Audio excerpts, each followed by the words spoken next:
नमस्कार दोस्तों 40 दिन के अंदर लगभग यूएस का फॉरेन पॉलिसी 180 डिग्री का शिफ्ट ले चुका है। पहले जहां डोनाल्ड ट्रंप यूएसए के प्रेसिडेंट होकर ईरान के ऊपर सैंक्शंस लगाते थे, वही काम अभी जो बाइडेन कर रहे हैं। बस फर्क इतना है कि अभी वो सैंक्शंस ईरान के ऊपर ना होकर उसके राइवल सऊदी अरेबिया के ऊपर हो रहा है। तो आज हम लोग डिस्कस करेंगे ये सैंक्शंस किस लिए हैं और ये सबसे क्या सऊदी अरेबिया अपना अलाइनमेंट बदल के चाइना या फिर रशिया के साथ जुड़ सकता है कि वो यूएसए के साथ ही रहेगा। तो ज़्यादा देरी ना करते हुए वीडियो शुरू करते हैं। तो सबसे पहले हम लोग को देखना होगा कि अभी सऊदी अरेबिया के क्राउन प्रिंस कौन है। तो जैसे कि क्राउन प्रिंस अभी मोहम्मद बिन सलमान है। आप लोग ज़रा गौर करिएगा, ये जो बिन वर्ड है, बिन का मतलब होता है बेटा। तो इसमें जो मोहम्मद है वो सलमान के बेटे हैं, इसीलिए मोहम्मद बिन सलमान। उसी तरह जो इनके पिताजी है उनका नाम है सलमान बिन अब्दुल अजीज़, मतलब वो बेटे हैं अब्दुल अजीज़ के। तो बिन मतलब होता है बेटा। तो अभी सऊदी अरेबिया के crown prince Mohammed bin Salman है, जो कि 2015 को अपने आप को as a defence minister establish कर लिए थे। और जब से वो डिफेंस मिनिस्टर इस्टेब्लिश हुए तब से पूरे वर्ल्ड में सबको पता चल गया कि सऊदी अरेबिया का कमान अभी अब्दुल अजीज़ के पास, सलमान बिन अब्दुल अजीज़ के पास ना होकर मोहम्मद बिन सलमान या फिर शॉर्ट में बोलूँ तो एमबीएस के पास है। तो इनके जो पिताजी है उनका उम्र 82 ईयर्स है, मतलब 82 साल। तो 82 साल में वो तो उतना ज़्यादा कुछ अभी कर नहीं सकते, तो उनके जगह उनके बेटे ने उनका पोजीशन ले लिया है। लेकिन सऊदी अरेबिया में होता ये है कि राजा का बेटा कभी राजा नहीं बनता। अगर राजा का भाई है तो वो उसके बाद राजा बनेगा, ना कि बेटा। लेकिन यहाँ पे हुआ उल्टा है। सलमान बिन अब्दुल अजीज़ के बेटे मोहम्मद बिन सलमान राजा बन गए, जबकि उनके भाई सलमान बिन अब्दुल अजीज़ के भाई को राजा बनना चाहते, जिनका नाम है मोहम्मद बिन नाइफ। तो ये सब अभी सिनेरियो है। और जैसे कि सऊदी अरेबिया में Mohammad bin Salman crown Prince establish हुए, उन्होंने सबसे पहले यमन के ऊपर बॉम्बिंग का आदेश दे दिया अपने एयरफोर्स को। तो हम लोग ज़रा जानते हैं यमन के ऊपर बॉम्बिंग का आदेश क्यों दिया। जैसे कि आप लोग देख रहे हैं कि यमन सऊदी अरेबिया के बहुत करीब है और यमन में हूती विद्रोहियों का अभी ज़्यादा बोलबाला है। वो लोग को ईरान सपोर्ट करता है और हूती विद्रोही लोग जो यमन में उनका जो गवर्नमेंट है उनको रिबेलियन के थ्रू हटाकर अपने आप को स्टैब्लिश करना चाहते हैं। तो इससे सऊदी अरेबिया डर गया था। तो उसको लगा कि अगर यहाँ पर हूती विद्रोही लोग आ जाएंगे तो इनडायरेक्टली ईरान का इनके ऊपर इन्फ्लुएंस होगा और ये लॉन्ग टर्म में जाकर सऊदी अरेबिया के इंटरेस्ट में नहीं है। तो मोहम्मद बिन सलमान ने वहाँ पे बॉम्बिंग करवाने बोल दिया अपने एयरफोर्स को। बॉम्बिंग जब शुरू करवाया गया तो मोहम्मद बिन सलमान ये बोलना भूल गए कि कहाँ पर बॉम्बिंग करना चाहिए। सार्कास्टिकली बोल रहा हूँ, वो ये बोलना भूल गए कि कहाँ पर बॉम्बिंग करवाया जाए। तो उनके जो एयरफोर्स है उन्होंने सारे शहरों को, हॉस्पिटल, स्कूल, बच्चे, बूढ़े, सबके ऊपर बॉम्बिंग कर दिया। इतना घटिया हालत हो गया था यमन का कि उसका तस्वीर देखने पर भी लोग डर जाते थे, मतलब कहीं पर भी बम गिर जाता था यमन में। और ये सब जब हो रहा था बॉम्बिंग, तो तब यूएसए के प्रेसिडेंट डोनाल्ड ट्रंप थे। और डोनाल्ड ट्रंप को तो ह्यूमन राइट्स और नेचर से कुछ मतलब नहीं है। वो सऊदी अरेबिया का सपोर्ट किए just because Saudi Arabia USA से बहुत सारा डिफेंस इक्विपमेंट खरीदेगा। तो इन सब के बाद यूएसए में भी डेमोक्रेटिक लोग अपना आवाज़ उठाने लगे कि यमन में जो अत्याचार हो रहा है सऊदी अरेबिया का, उसके ऊपर कुछ किया जाए। लेकिन डोनाल्ड ट्रंप के अंडर में तो कुछ हुआ नहीं। अब जो बाइडेन ने आदेश दिया है कि यमन के ऊपर जो सऊदी अरेबिया कर रहा है उसके लिए सऊदी अरेबिया को रिपरकशन चुकाना पड़ेगा। और अभी यूएसए सऊदी अरेबिया को सपोर्ट नहीं करेगा यमन के ऊपर।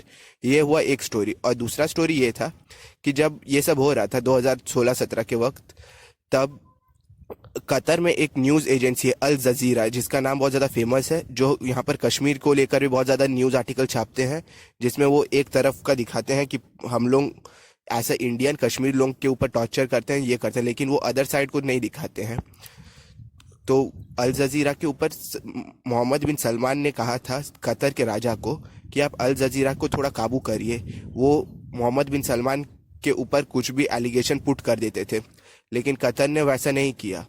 तो इसके बाद मोहम्मद बिन सलमान और सऊदी अरेबिया के जो कुछ भी छोटे मोटे देश हैं जैसे यूएई, बहरीन, ओमान, ये सब ने मिलकर कतर के ऊपर ब्लॉकेड लगा दिया। मतलब कतर अभी ना इन लोगों का एयर स्पेस यूज़ कर पाएगा, ना इन लोगों का इस इकोनॉमिक जोन से अपना शिप को लेके जा सकता है।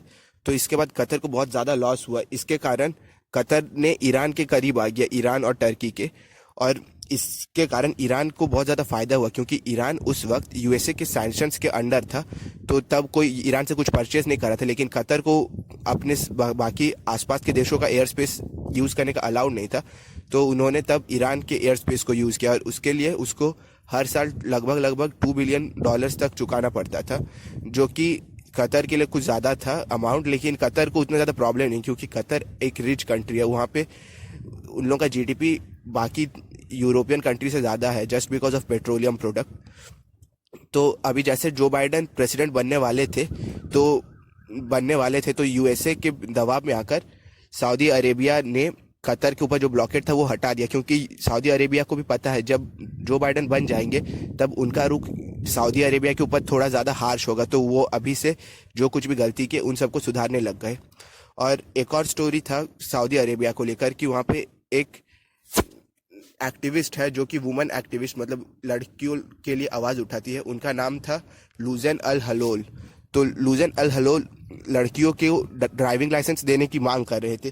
तो सऊदी अरेबिया में तब मोहम्मद बिन सलमान थे, उनको ये बात नागवार गुजरी और उन्होंने उनको बहुत ज़्यादा जेल में बंद करके बहुत ज़्यादा शारीरिक यातनाएं वो सब दिए, यौन शोषण भी किया गया। इसके बाद जैसे कि अभी 2018 के वक्त उनको फिर रिलीज़ किया गया था कि 2018 के वक्त उनको रिलीज़ किया गया था कि अभी सऊदी अरेबिया लड़की लोगों के ऊपर जो ड्राइविंग लाइसेंस है वो मंजूर करने जा रहा था। तो उससे पहले थोड़ा सॉफ्ट दिखाने के लिए उन्होंने उनको आज़ाद कर दिया और उनको कहा गया कि हम लोग जो कुछ भी अभी ड्राइविंग लाइसेंस को लेके करेंगे, आप उसके बारे में ज़्यादा कुछ ट्वीट या फिर कुछ बोलेंगे नहीं। तो उन्होंने भी कह दिया कि हाँ ठीक है, हम लोग आप जो भी अभी करेंगे लड़की लोगों को ड्राइविंग लाइसेंस देंगे, उसको लेकर हम लोग कहीं पर भी कुछ बोलेंगे नहीं। सऊदी अरेबिया ने ये बेसिकली इसलिए किया क्योंकि सऊदी अरेबिया को पता था अगर लुजैन अल हलोल ने थोड़ा कुछ भी बोल दिया तो लोगों को लगेगा कि लुजैन अल हलोल ने अपना आवाज़ उठाया, उसीलिए ड्राइविंग लाइसेंस उन लड़की लोगों को मिला। तो बाकी सब लोग भी जो लोग सप्रेस्ड हैं वो लोग भी आवाज़ उठाएंगे, तो इससे कुछ एक रिबेलियन या फिर रिवोल्ट ना हो जाए। उसीलिए सऊदी अरेबिया ने बोला था उनको कि आप चुपचाप रहिएंगे इस मुद्दे पर। तो जैसे ही सऊदी अरेबिया ने ड्राइविंग लाइसेंस लड़कियों के लिए जारी करवाया तो लुजैन अल हलोल ने बस ट्विटर में एक लाइन लिखा, अल्हम्दुलिल्लाह। तो इसके बाद फिर उनको जेल हो गया था और अभी उनको जो बाइडन के प्रेसिडेंट बनने से कुछ दिनों पहले ही उनको फिर से रिलीज़ किया गया। तो इससे दिख रहा है कि सऊदी अरेबिया कितना ज़्यादा अभी भी ऑर्थोडॉक्स है और सऊदी अरेबिया बस लोगों का ध्यान बटाने के लिए कुछ ज़्यादा फ्यूचरिस्टिक प्रोजेक्ट जैसे द न्यूम सिटी, द लाइन, ये सब लागू कर रहे हैं, जो कि मेरे को लग नहीं रहा कि वो सब में कोई ज़्यादा एक्सटर्नल फॉरेन डायरेक्ट इन्वेस्टमेंट होगा। और अगर होगा भी तो कोई वहाँ पे ज़्यादा अपना बिजनेस स्टैब्लिश नहीं करेगा, क्योंकि आप खुद सोचिए जहाँ पर आपको बोलने का आज़ादी ना हो तो आप वहाँ पे अपना बिजनेस स्टैब्लिश करके क्या करेंगे। अगर आपको वहाँ पर सही से प्रोटेक्शन ना मिलता हो या फिर वहाँ पे ह्यूमन राइट्स का वायोलेशन होता है और आप इसके बारे में थोड़ा कुछ भी बोलेंगे तो आप ही का कंपनी बंद हो जाएगा और आपको वहाँ पर जेल में कर देगा। तो इसलिए मेरे को लग नहीं रहा कि वहाँ पर ज़्यादा कुछ इन्वेस्टमेंट होगा, और अगर होगा भी तो उतना कुछ बड़े बड़े कंपनीज वहाँ पे इस्टेब्लिश नहीं होंगे, क्योंकि वहाँ पर अभी भी ऑर्थोडॉक्सी है। बस हम लोग को न्यूज़ में या फिर इंडियन न्यूज़ स्पेशली ये ज़्यादा कह के मतलब शो करता है कि मोहम्मद बिन सलमान बहुत ज़्यादा लिबरल है, जबकि वो उतना लिबरल नहीं है। क्योंकि अभी आपको जो जो स्टोरी सुना है, आपको ये सब सुन के क्या लगा वो लिबरल है?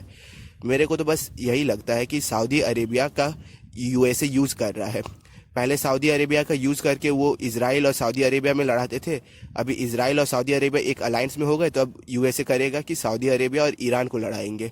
लास्ट में सऊदी अरेबिया ही लूज़र होगा, क्योंकि आप खुद देखिए सऊदी अरेबिया ना डिफेंस में कुछ बनाता है ना कुछ एक्सपोर्ट करता है, बस वो लोग खजूर और पेट्रोल इन दोनों के भरोसे है। और अभी ये दो प्रोजेक्ट जैसे द न्यूम सिटी और द लाइन, ये दोनों प्रोजेक्ट अभी लाए हैं।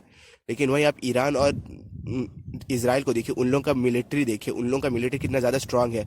और ज़्यादा मतलब मैं झूठ नहीं बोलूँगा, लेकिन ईरान का मिलिट्री इतने ज़्यादा सैंक्शंस के बाद भी वर्ल्ड तो ग्लोबल फायर पावर इंडेक्स 2021 में ईरान का रैंक 14 है और सऊदी अरेबिया का 17 और इजराइल का 20। सऊदी अरेबिया का मेनली 17 इसलिए है क्योंकि उसको यूएसए का बहुत ज़्यादा हेल्प है, और सऊदी अरेबिया में बहुत ज़्यादा कंट्रीज़ अपने ट्रूप्स को डिप्लॉय करके रखे, जैसे कि पाकिस्तान का ट्रूप वहाँ पे डिप्लॉयड है। अब इंडिया भी बात कर रहा है कि इंडियन ट्रूप्स भी सऊदी अरेबिया में डिप्लॉय होंगे। तो सऊदी अरेबिया बेसिकली दूसरों के भरोसे इतना ज़्यादा स्ट्रांग है, जबकि ईरान को सैंक्शंस के कारण कितना ज़्यादा लॉस हुआ, फिर भी उनका मिलिट्री इतना ज़्यादा अच्छा है और अभी भी उनको सैंक्शंस है, पर फिर भी अभी तक वो लोग क्रम्बल नहीं किए बाकी नेशंस के जैसे जैसे वेनेजुएला। इससे ये दिखता है कि ईरान अंदर से बहुत ज़्यादा स्ट्रांग है, भले वहाँ पे डिक्टेटरशिप हो या फिर मोनार्की, वो लोग स्ट्रांग है अंदर से। और जमाल खशोगी को लेकर भी एक इंसिडेंट हुआ था। जमाल खशोगी सऊदी अरेबिया के एक एनालिस्ट थे जो स्ट्रैटेजी बनाने में हेल्प करते थे पहले सऊदी अरेबिया गवर्नमेंट को। तो बाद में उन्होंने देखा जब सऊदी अरेबिया धीरे धीरे अपना स्टांस बदल रहा है, इजराइल को एक्सेप्ट करने जा रहा है, तो उन्होंने सऊदी अरेबिया छोड़ दिया। सऊदी अरेबिया छोड़कर उन्होंने यूएसए जाकर वॉशिंगटन पोस्ट को ज्वाइन किए। वॉशिंगटन पोस्ट के वहाँ से वो सऊदी अरेबिया के बारे में लिखते थे कि वो कैसे अपना अलाइन बदल रहा है, जो मतलब 70 ईयर्स में सऊदी अरेबिया और ईरान, मतलब सऊदी अरेबिया और इजराइल दोनों दुश्मन थे, दोनों एक दूसरे को रिकॉग्नाइज नहीं करते थे, अब वो दोनों रिकॉग्नाइज करने लग रहे हैं। और ये स्पेशली ये स्पेशली अब्राहिम एकॉर्ड्स को लेकर कहा गया है, क्योंकि आप देखिए सऊदी अरेबिया इजराइल को मानेगा, इससे पहले अगर सऊदी अरेबिया इजराइल को मानेगा तो पूरे अरब वर्ल्ड में बहुत बड़ा एक टाइप का रिवोल्ट हो जाएगा और सऊदी अरेबिया को अपना जो अरब में एक पावर है वो पावर से उसको हटना पड़ेगा और उसके जगह पे टर्की या फिर ईरान उस पावर में आ सकता है। लेकिन सऊदी अरेबिया को शायद यूएसए और इजराइल ने मिलकर ये सजेशन दिया हुआ कि आप आप इजराइल को पहले एक्सेप्ट मत करिए, पहले आप अपने छोटे देशों को जैसे बहरीन, यूएई, उन लोगों को बोलिए कि इजराइल को एक्सेप्ट करें, उसके बाद आप करिएगा। क्योंकि अगर आप डायरेक्ट एक्सेप्ट कर देंगे तो अरब वर्ल्ड में आपका और कुछ स्ट्रेचर रहेगा नहीं, आप एक वहाँ पे पावर टाइप के सिंबल को आप रिप्रेजेंट नहीं कर पाएंगे।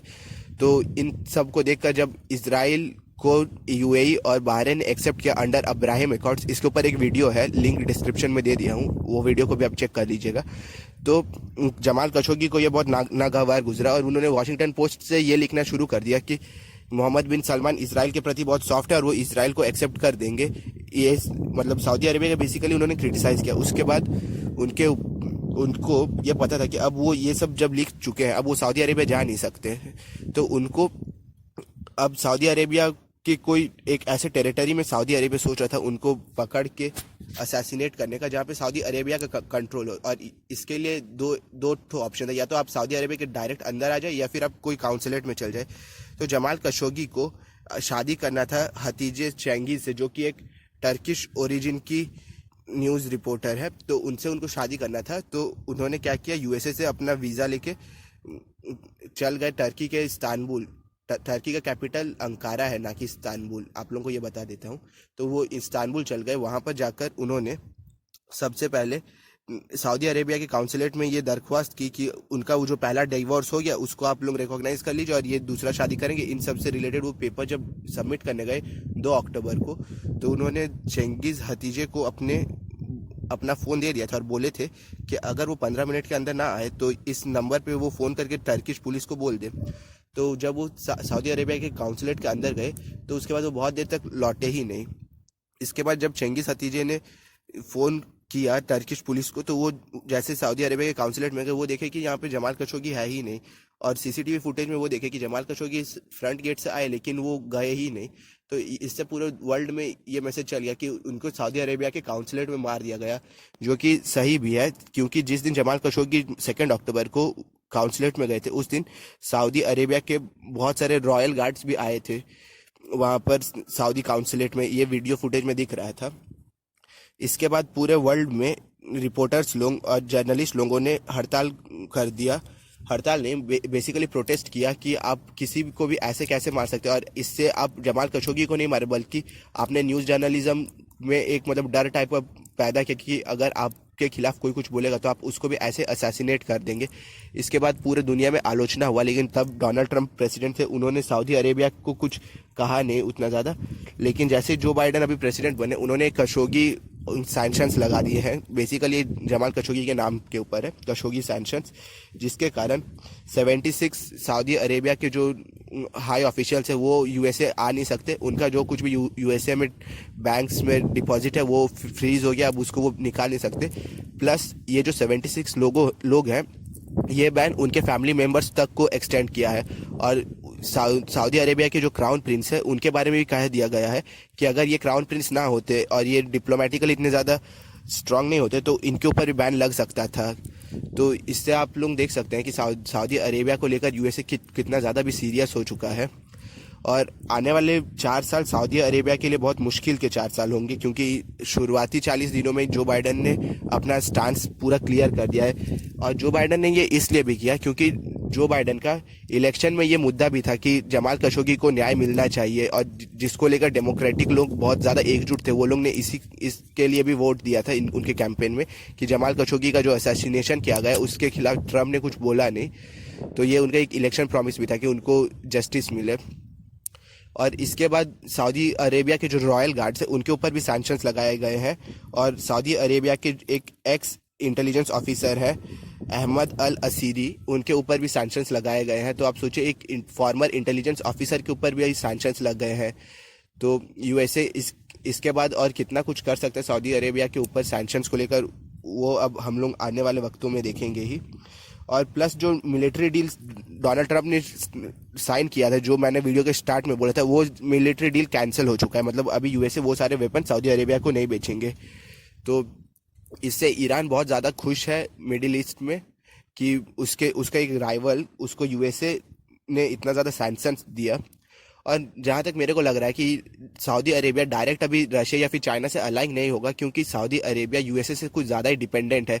यूएसए के अलाइज जैसे यूके, सऊदी और यूएसए, वो लोगों के ट्रूप्स भी सऊदी अरेबिया में रहते हैं। तो मेरे को लग नहीं रहा कि अभी डायरेक्ट इतना जल्दी वो शिफ्ट कर लेंगे। उनको शिफ्ट करने के लिए भी थोड़ा टाइम चाहिए होगा, जैसे कि 10-20 ईयर्स, उसमें वो शिफ्ट करेंगे अपना अलाइनमेंट अगर बदलेंगे। डायरेक्ट अभी वो कर ही नहीं सकते, क्योंकि डायरेक्ट अभी वो करेंगे तो यूएसए उनको और ज़्यादा हैवी सैंक्शंस दे देंगे। तो यही ये वीडियो था। होप करता हूँ कि आपको ये वीडियो अच्छा लगा होगा। अगला वीडियो मैं कुछ दिनों के अंदर ही डाल दूंगा, और अगले वीडियो का टॉपिक क्या होगा ये आप लोग डिसाइड करिए। तो इसी के साथ ये वीडियो का एंड करता हूँ। नमस्कार।